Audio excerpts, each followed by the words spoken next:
Explorers. I'm Kat, and I hope that you have all had a really good week. Thank you to everybody who joined us last week on our Zoom call to help us name this little guy here. If you weren't on the call, then you won't know yet. But our team last week on our Zoom call decided not just to come up with a name for this guy, but they also decided that he needed to have a job as a detective inspector.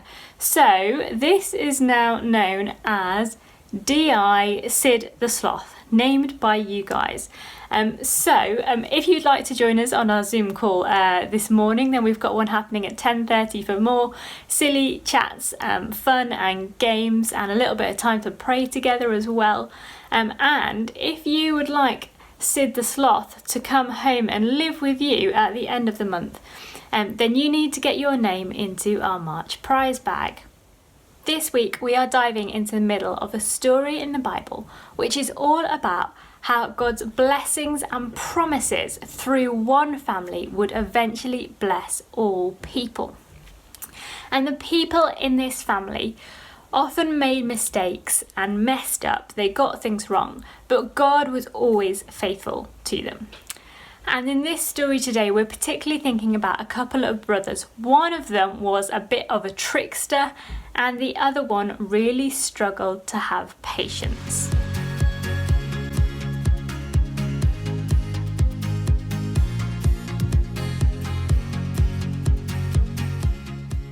The first step will be to mix together precisely 1 cup of sugar with 1/2 cup of softened butter. Got it. 1 cup of sugar, 1/2 cup of butter.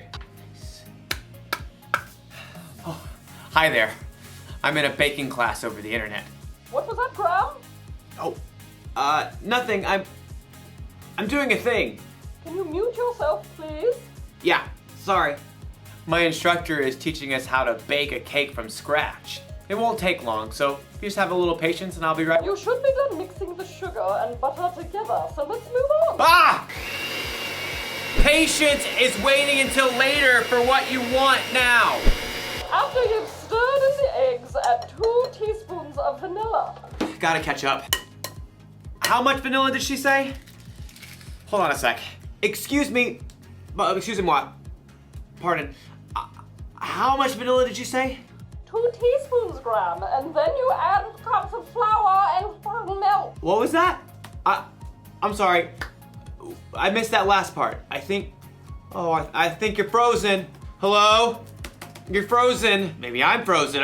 Maybe we're both frozen. I really don't like it when technology fails me. I'm trying to bake a cake here and you're just...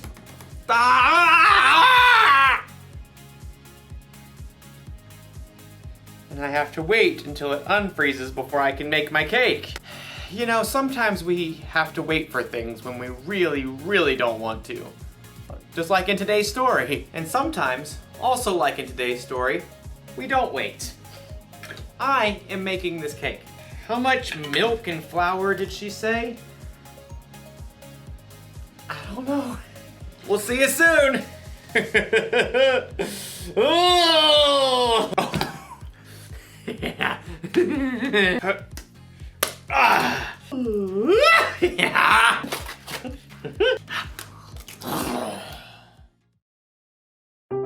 The Bible. It's 66 books of history, stories, letters, and poetry that fit together to form God's one big story. The epic adventure of how He created us and loves us so much that He made a way to rescue us. As we travel through the Bible, from Genesis to Revelation, we discover people who met God and found their lives changed forever. Now, for an amazing story inspired by the book of Genesis, chapter 25, verses 24 through 34. When Abraham's son Isaac grew up, he married a girl named Rebekah. But it didn't seem as though they'd be able to have children. Please, God, give us children. But God answered Isaac's prayers, and Rebekah became pregnant with twins. Isaac, I'm pretty sure they're having a wrestling match in here. Oh, definitely boys. Rebekah asked God about the struggle she could feel. He told her, 2 nations are in your body. One nation will be stronger than the other. The older son will serve the younger one. When it was time for the babies to be born, they came out fighting. Esau was born first. He came out with a strong set of lungs and a head full of red hair. His brother Jacob was born moments later, still holding on to Esau's heel. How on earth did he manage that? The brothers shared the same birthday, but as they grew, that was about the only thing they had in common. Esau loved to roam far out into the wilderness. I would walk 500 miles and I would walk 500 more. Jacob preferred the comforts of home. The sun is so hot. I'll just take a little nap in the tent. Esau loved to hunt wild animals. That is one excellent wildebeest. Jacob preferred a different type of hunting. Not you, not you. Ha! The perfect ripe honeydew melon. One fine morning, Esau headed out into the wilds in search of adventure and some nice, juicy venison. I'll feast tonight. But Esau went all morning without spotting a single rabbit. Ugh, should have packed a lunch. In the afternoon, he tracked a deer for hours, but he missed his chance as the deer sprang away. Ah! At last, Esau headed for home, defeated. He was tired and irritated and so hungry he could eat an entire woolly mammoth. Must eat food. As Esau neared camp, a delicious smell wafted out to greet him. Food! Jacob had been home all day, resting and plucking his favorite herbs from his garden. A little coriander, some dill. As evening approached, Jacob used his savory herbs to whip up a tasty red lentil stew and a batch of fresh, buttery bread. This will crisp up nicely on the hot stones. By the time Esau had arrived in camp, Jacob's stew was simmered to perfection, and the bread was hot and crusty. Food! Food! Esau lunged for the stew cauldron, ready to grab a bowl, but Jacob blocked his path. Not so fast. Step aside, I'm hungry. Clearly. Just let me have some of that red stew. Certainly. Esau tried to dive for the stew pot again. Just one itty-bitty thing. What? Well, first, give me the rights that belong to you as the oldest son. Esau spent more time listening to his stomach than his brain. So in that moment, his stomach won out. Look, I'm dying of hunger. If I die, those rights are pointless anyway. Now give me that stew. Esau sprang forward once more. Promise to give me your rights. Fine. Fine what? Fine, I promise. Promise what? I promise to give you my rights as the oldest. Cool. Help yourself. Jacob stepped aside as Esau hurled himself at the stew pot. Stew! Esau happily gorged himself on rich stew and fresh bread. But as his stomach filled up, he had time to stop and think again. Esau had just traded the rights of a lifetime for a meal that would only last him a few hours.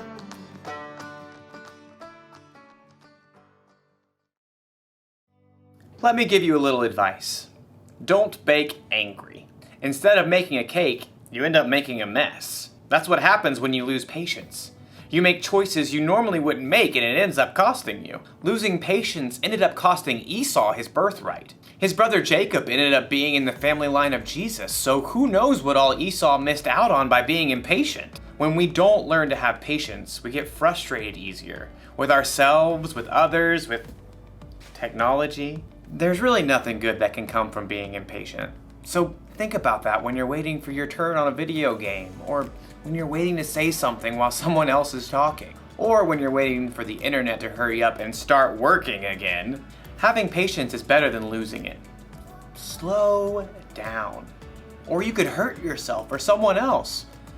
Or you could end up covered in cake batter. Here's the one thing to remember today. If you don't wait, it could cost you. If you need help waiting, ask someone you trust to come alongside you and see. Are you there? Oh. You're not frozen anymore. I lost you there for a minute. Technical difficulties. I see. How's your cake? I I think I'm gonna need another lesson. Very well. Same time next week? Sure, I can wait. I may have the place cleaned up by then. Pardon? Nothing, it's a thing. I'll see you next time. So, how much flour was I supposed to use? 2 cups. How much did you use? All of it? No, that was wrong. Okay.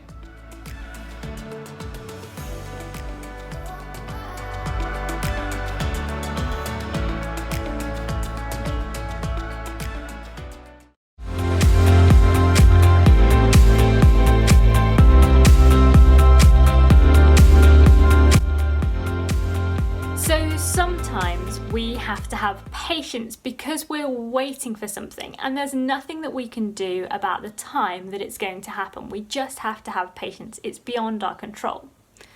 But other times patience is a choice. It's a decision that we've got to make about whether we act now or whether we wait and act later. And sometimes it can be easy to feel like we need something so much that we have to do it now, when actually it would be better for us to take a step back and wait it out.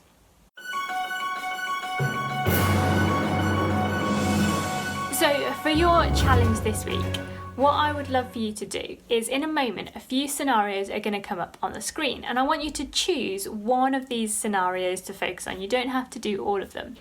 And try and think about what would be a patient response to that scenario and what would be an impatient response to that scenario. And then you can either have a go at acting out your patient or impatient response and filming it, or you might prefer to draw a picture of what your patient or impatient response would be. When you've finished, of course, send in your pictures or your video clips to me. My email address is, as usual, in the description box underneath this video, so you can do that. And if you have a go at that, your name will go into our prize bag and you could be winning a Sid the Sloth at the end of the month. So here are your scenarios to choose from. Scenario 1, you've got £10 birthday money to spend. So you find a toy that you really want to buy on the internet. You could pay £6 for the toy and it will arrive in 1 week's time, so you'll have to wait a week. Or if you spend £10 for the same toy, it will arrive in the post tomorrow. Okay, so that's scenario 1. Have a think what might be a patient response to that or an impatient response to that. So scenario 2, your friends are coming around for a sleepover at the end of the week, and your grandma buys you some sweets to share with your friends at the sleepover. She gives you the responsibility of looking after the sweets until your friends arrive. They're your favourite sweets, and sometimes when you get home from school you start to feel quite hungry. Okay, so what would be a patient response to that situation and what might be an impatient response? Scenario 3, you bake a cake and when it comes out of the oven it smells so good that you want to eat it straight away. What would be a patient response? What would be an impatient response? And finally, scenario 4, you arrange to meet some friends to walk to the park together.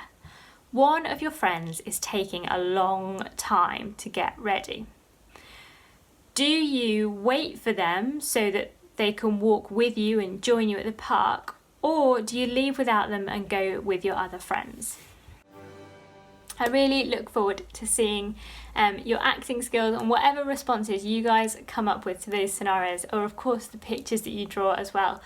Don't forget that this month we've also got our baking competition going on. So you've only got about 2.5 weeks now, I think, from when this goes out, to get your bake entries in. So don't forget that. Make sure you get your entries in for that competition, because there will be some really yummy prizes up for grabs if you're the winners, of course. So if you're joining us on Zoom, I'll look forward to seeing you shortly. If you're not able to join us on Zoom, then I just hope you have a fantastic week, and I will see you in our next video. Bye!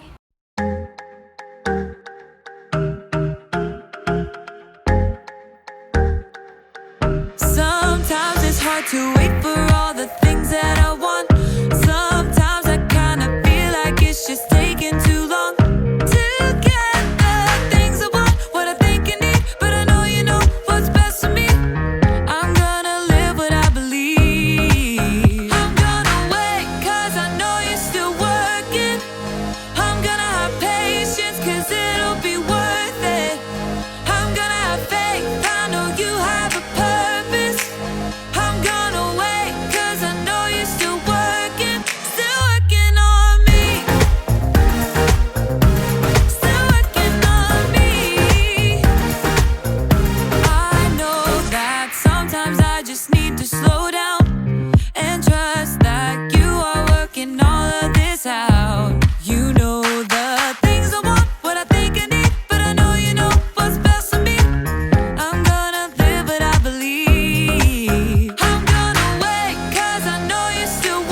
gonna trust that you're working it out. I'm gonna hold up, slow down. I'm gonna trust that you're working it out.